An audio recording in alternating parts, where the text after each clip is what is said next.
the big story of Sanjay Singh's arrest. BJP is blazing at him. Shambit Patra of BJP addressing a press conference. मैं आज सवाल पूछना चाहता हूं आम आदमी पार्टी से कि अभी 3-4 दिन पहले पंजाब में सुखविंदर सिंह कैरा, जो पंजाब के कांग्रेस के विधायक हैं, ड्रग्स केस में उनकी गिरफ्तारी होती है। उनको ड्रग्स के केस में अरेस्ट किया जाता है। पुराना केस था, केस चल रहा था, गिरफ्तारी होती है। आम आदमी पार्टी प्रेस कॉन्फ्रेंस करके कहती है law will take its own course. जब पंजाब में जहां आपकी सरकार है, वहां पर कांग्रेस जो आपकी विपक्षी पार्टी है, जब उसके सदस्य और उसके विधायक गिरफ्तार होते हैं तो law will take its own course. और जब आपके विधायक या आपके सांसद गिरफ्तार होते हैं शराब घोटाले में, वहां ड्रग्स का केस था, यहां शराब का केस है, तो आप कहते हैं law should not take its course. ये तो बौखलाहट का मामला है। ये डबल स्टैंडर्ड आखिरकार क्यों है? यह सवाल भारतीय जनता पार्टी आज आम आदमी पार्टी से पूछना चाहती है। बंधुगण, आखिरकार ये शराब घोटाला क्या है और ये जो गिरफ्तारी हुई है संजय सिंह जी की, ये क्यों हुई है? आप सभी जानते हैं 2022 में शराब घोटाले को लेकर, ये जो लिकर स्कैम हुआ था दिल्ली के अंदर, इस शराब घोटाले को लेकर सीबीआई ने, सेंट्रल ब्यूरो ऑफ इन्वेस्टिगेशन ने एक केस दर्ज किया था। क्योंकि इस पूरे मामले में मनी लॉन्ड्रिंग हुई थी और जहां भी मनी लॉन्ड्रिंग होती है वहां प्रवर्तन निदेशालय अर्थात जिसको अंग्रेजी में एनफोर्समेंट डायरेक्टरेट ईडी कहते हैं, वह भी केस दर्ज करता है। और चूंकि यहां मनी लॉन्ड्रिंग हुई थी इसलिए ईडी ने भी केस दर्ज किया। कई लोग इसमें जेल में गए, मनीष सिसोदिया जेल में गए, कुछ अधिकारी भी इसमें जेल में गए हैं और कुछ व्यवसायी जो इस पूरे प्रक्रिया में घोटाले में जुड़े हुए थे वो भी जेल में गए। आप सभी जानते हैं कि कुछ व्यवसायी जो जेल में गए थे, कुछ बिजनेसमैन जो जेल में गए थे एक्साइज स्कैम में, शराब घोटाले में, उनमें से एक दिनेश अरोड़ा थे। आगे चलकर दिनेश अरोड़ा ने कहा कि मैं गवाही दूंगा, मैं अप्रूवर बनूंगा। वो अप्रूवर बने और जब दिनेश अरोड़ा अप्रूवर बने तो जिस प्रकार की बातों को उन्होंने सामने रखा वो आज पब्लिक डोमेन में है। मैं जो भी कह रहा हूं अपने मन से नहीं कह रहा, मेरे पास कुछ ऐसा इंफॉर्मेशन नहीं है जो किसी और ने मुझे बताया है। ये सब कुछ पब्लिक डोमेन में है that Dinesh Arora turned into an approver. एक बार अप्रूवर बनने के पश्चात उन्होंने बहुत महत्वपूर्ण बातों की खुलासा की। किन बातों की खुलासा दिनेश अरोड़ा ने किया? दिनेश अरोड़ा जो अप्रूवर है उसने कहा 2020 में 2020 में संजय सिंह जी ने फोन किया दिनेश अरोड़ा को और संजय सिंह जी ने मुलाकात की दिनेश अरोड़ा के साथ। दिनेश अरोड़ा जो बिजनेसमैन है, जो रेस्टोरेंट चलाते हैं दिल्ली में, उनको संजय सिंह जी ने 2020 में फोन करके कहा कि चुनाव दिल्ली के आ रहे हैं, मोटा पैसा इकट्ठा करना है, आप रेस्टोरेंट और बार वालों से बात करो और ये पैसा इकट्ठे करने का काम करो। और आप देखिए किस प्रकार से इस बात को लेकर पैसा इकट्ठा करने का काम दिनेश अरोड़ा ने पूरे दिल्ली में बिजनेसमैन और बार के जो सदस्य थे उनको लेकर, उन्होंने रेस्टोरेंट और बार के जो लोग थे उनको लेकर एक मोटा माल इकट्ठा दिनेश अरोड़ा ने किया। और केवल संजय सिंह ही इन्वॉल्व हो ऐसी बात नहीं है। संजय सिंह ने दिनेश अरोड़ा को मनीष सिसोदिया से भी मिलवाया और बाद में लाखों में पैसा कलेक्शन करके ये पैसा मनीष सिसोदिया और संजय सिंह के हवाले दिनेश अरोड़ा ने किया। बदले में क्या मिला? बदले में दिनेश अरोड़ा को क्या मिला, जिसको अंग्रेजी में क्विड प्रो को कहते हैं। आप अगर चार्जशीट पढ़ेंगे तो दिनेश अरोड़ा खुद स्वीकार करते हैं कि उनका कोई मामला एक्साइज डिपार्टमेंट में फंसा हुआ था। Some of his issues were stuck in the excise department. और बदले में दिनेश अरोड़ा ने कहा मैंने मोटा माल इकट्ठा किया है, ये पैसा मैंने मनीष सिसोदिया और संजय सिंह को दिया है संजय सिंह के कहने पर, तो मुझे इस एक्साइज के केस से निकाला जाए, मुझे इस एक्साइज के काम में मदद की जाए। मनीष सिसोदिया ने संजय सिंह के कहने पर एक्साइज के केस में मदद करते हुए दिनेश अरोड़ा को मदद दिया। तो आप सोच के देखिए किस प्रकार से एक क्विड प्रो को का मामला बनाया गया, किस प्रकार से इस विषय को एक दूसरे के लिए मदद की गई। बंधुगण, मुझे तो बड़ा आश्चर्य लगता है कि इतना बड़ा मामला होने के बाद भी जब जनवरी में एक्साइज डिपार्टमेंट ने, ईडी ने संजय सिंह के नाम को अपने चार्जशीट में दाखिल किया, चार्जशीट में लगाया, उस समय काफी हंगामा और बवाल कटा। आपको याद होगा संजय सिंह जी ने प्रेस कॉन्फ्रेंस किया था और कहा था कि ईडी ने गलती से मेरे नाम को अपने चार्जशीट में लिखा है। केवल संजय सिंह नहीं, अरविंद केजरीवाल जी ने भी कहा कि संजय सिंह ने हड़का दिया ईडी को, पैंट गीली हो गई इत्यादि इत्यादि। मगर वास्तविकता यह थी कि ईडी ने संजय सिंह जी के नाम को अपने चार्जशीट में 4 जगह लेखांकित किया था। The ED had put the name of Sanjay Singh at 4 places, जिसमें से 3 जगह सही था, 1 जगह टाइपो एरर होने के कारण नाम जुड़ गया था, जिसको कि कोर्ट में ईडी ने कहा कि 3 जगह जो संजय सिंह के नाम को लिखा गया है ये सही लिखा गया है। उसके बावजूद जिस प्रकार का ड्रामा संजय सिंह, अरविंद केजरीवाल और आम आदमी पार्टी ने किया है, यह सब आप देख सकते हैं। आपके सामने अरविंद केजरीवाल और संजय सिंह ये झूठ बोल रहे थे कि ईडी के चार्जशीट में उनका नाम नहीं था। ये शराब नीति आखिरकार क्या है इसके बारे में भी मैं बताऊंगा, मगर कल मुझे बड़ा आश्चर्य लग रहा था कि अरविंद केजरीवाल कल रात को कह रहे थे कि संजय सिंह के घर से कुछ नहीं निकला। अगर कुछ नहीं निकला तो गिरफ्तारी कैसी हो सकती है? आप मुझे ये बताइए कि जो पिक पॉकेटर होता है, जो जेब कतरा होता है, जब जेब कतरा पकड़ा जाता है तो उसके घर से, उसके जेब से बटुआ निकलता है, उसके जेब से एक पर्स निकलता है।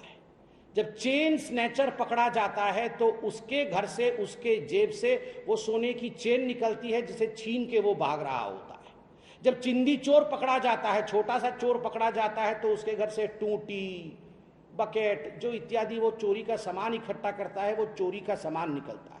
जब डकैत पकड़ा जाता है तो उसके घर से छर्रे और कट्टे पकड़े जाते हैं। मगर जब भ्रष्टाचार का डॉन पकड़ा जाता है तो उसके घर से बटुआ नहीं निकलता, उसके घर से चेन नहीं निकलता, उसके घर से कोई चोरी का टोटी नहीं निकलता, उसके घर से छर्रे और बंदूक नहीं निकलते, उसके घर से इंक्रिमिनेटिंग डॉक्यूमेंट्स अर्थात दस्तावेज निकलता है। दस्तावेज जो कई बार मोबाइल फोन के अंदर और कई बार लैपटॉप के अंदर बंद होता है, ऐसे दस्तावेज निकलते हैं।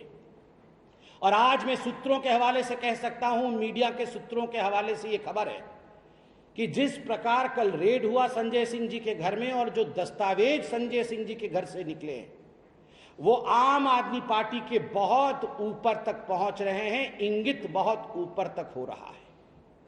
As far as the incriminating documents that have been procured from the house and the premises of Sanjay Singh is concerned, as far as media sources are to be believed, they say that these documents are going to increment, these are going to, in fact, ये फंसाएगी, ये किसी न किसी ऐसे व्यक्ति को फंसाएगी जो आम आदमी पार्टी के चेन में बहुत बड़ा है। आज आप एक बात जान लीजिए, ये आम आदमी पार्टी ये कोई जेब कतरा नहीं है, ये आम आदमी पार्टी कोई चेन स्नैचर नहीं है, ये आम आदमी पार्टी कोई चिंदी चोर नहीं है, ये आम आदमी पार्टी कोई साधारण डकैत नहीं है, ये डॉन है, भ्रष्टाचार के डॉन। इस कारण से जिस प्रकार की बौखलाहट आम आदमी पार्टी में आज देखने को मिल रहा है, ये पूरा हिंदुस्तान देख रहा है।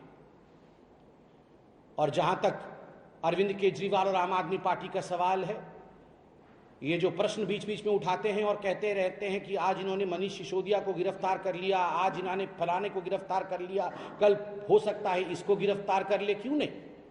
Law will take its own course. और कानून में साधारण था असेंडिंग ऑर्डर में गिरफ्तारी होती।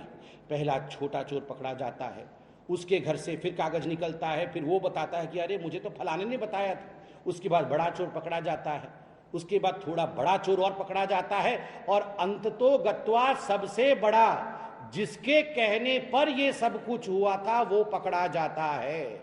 इस कारण से इसमें किसी प्रकार का संदेह मत रखिए कि किसी को छोड़ा जाएगा।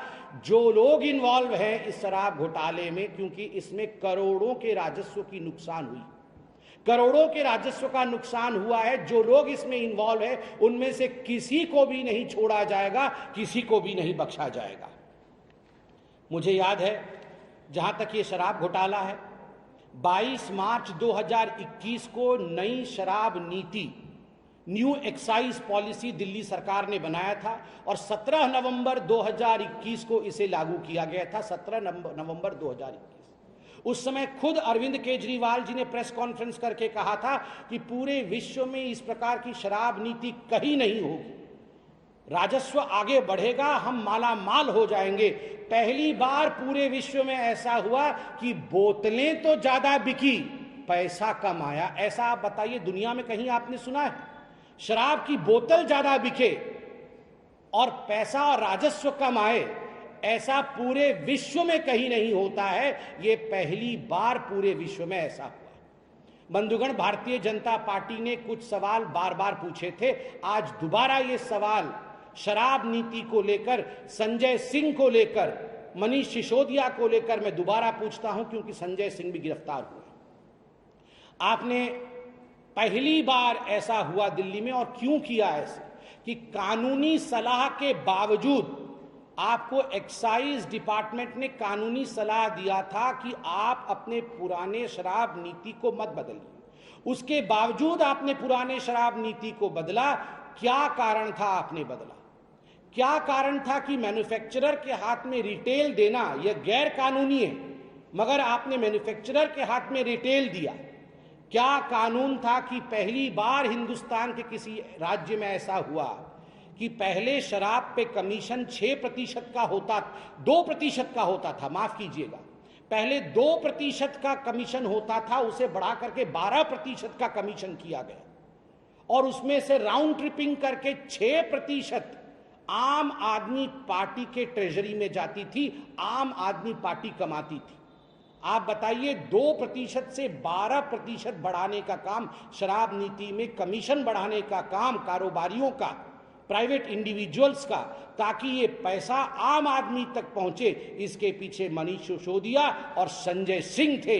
इसलिए बेधड़क कानून अपना काम करेगी और जो लोग जनता के पैसा को शराब के माध्यम से लूटने का काम कर रहे थे उनको छोड़ा नहीं जाएगा।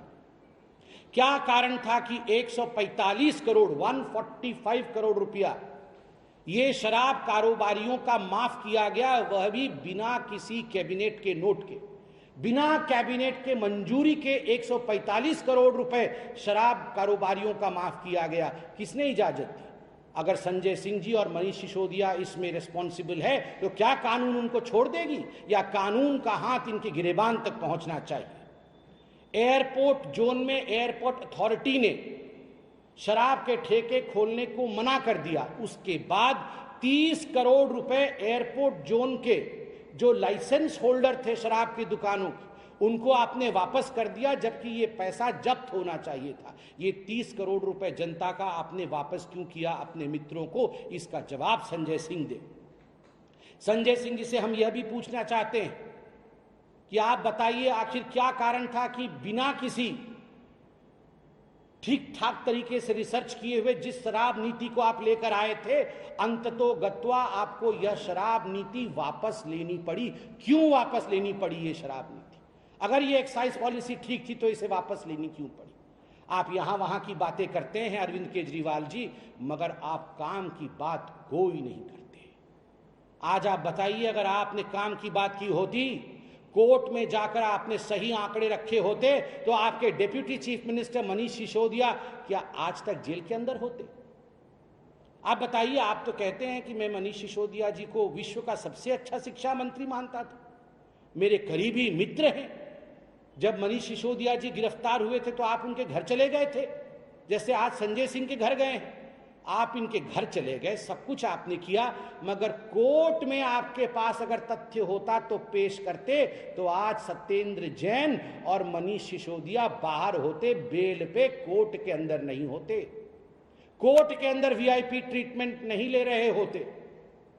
जब भी कोई आम आदमी पार्टी से चाहे राशन कार्ड बनाने के लिए पकड़ा गया हो, चाहे फर्जी डिग्री के लिए पकड़ा गया हो, चाहे भ्रष्टाचार में पकड़ा गया हो, हमेशा उन मंत्रियों के साथ अरविंद केजरीवाल पहले तो खड़े होते हैं, उसके बाद टाइम टाइम फिस हो जाता है, उसके बाद वो एक दिन नजर नहीं आते हैं। संजय सिंह जी के साथ भी यही होने वाला है, संजय सिंह जी के साथ भी यही होने वाला है। औपचारिकता निभा दी, उनके घर पे जाके प्रेस कॉन्फ्रेंस करके अब मुड़ के देखने वाले नहीं है।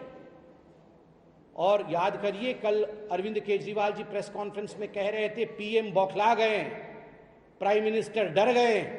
अरे संजय सिंह जी, ये शेर आया, ये हर दिन नहीं चलता है कहानी। जब गुजरात के चुनाव थे, गुजरात के चुनाव के समय मनीष सिसोदिया जी की गिरफ्तारी हुई थी, आप ही ने प्रेस कॉन्फ्रेंस करके कहा था कि मनीष सिसोदिया की गिरफ्तारी हो गई, 6% वोट बढ़ जाएगा, आम आदमी पार्टी जीत जाएगी। आम आदमी पार्टी प्रचंड बहुमत के साथ गुजरात में सरकार बना रही है, इसलिए मोदी जी डर गए हैं। जमानत जब्त हुई आपकी, एक सीट नहीं जीत पाए आप वहां पर। और आज फिर से वही डायलॉग, डर गए, बौखला गए। अरविंद जी, हम डरे नहीं हैं, हम बौखलाते नहीं, हमने कमर कसा है, भ्रष्टाचार को मिटाना है। और आप जैसे लोग जिन्होंने पन्ने निकाले थे कि ये देश के सबसे भ्रष्ट नेता है, जिनमें लालू प्रसाद यादव का भी नाम था, जिनमें सोनिया गांधी का भी नाम था, जिनमें राहुल गांधी का भी नाम था, जिसमें रॉबर्ट वाड्रा का भी नाम था, आज गलबहिए करते फिर रहे हैं उनके साथ अरविंद केजरीवाल जी। आपके ही शब्द थे कि ये देश के सबसे भ्रष्ट नेता हैं, उनके साथ आज घमंडिया अलायंस आप बना रहे हैं, डरे घमंडिया अलायंस। आपने चोरी की है, आपने भ्रष्टाचार किया है, तो डरना तो पड़ेगा, क्योंकि जनता की पैसा कोई लूट लेगा, ये नहीं हो सकता है। ना खाऊंगा ना खाने दूंगा। हो सकता है अरविंद केजरीवाल जी आप ये भूल गए, मगर दोबारा भारतीय जनता पार्टी आपको याद दिलाती है, न खाऊंगा न खाने दूंगा, और जिसने खाया है उससे निकलवाऊंगा। बहुत बहुत धन्यवाद। सर, आप उड़ीसा से बिलोंग करते हो, आप नेशनल पॉलिटिक्स में उड़ीसा रिप्रेजेंट करते हो, आप नेशनल इशू पर पीसी बुलाते हो। यहाँ पे हाल ही में सीएजी ने रिपोर्ट दिया जहाँ पे सस्पेक्टेड करप्शन हुआ है, चाहे वो All right, so that is BJP escalating an attack on Aam Aadmi Party leader. This is the second arrest in the liquor excise policy case against Aam Aadmi Party, and eventually 3 closest aides of Arvind Kejriwal for now are behind bars, and it appears it could be in for long term.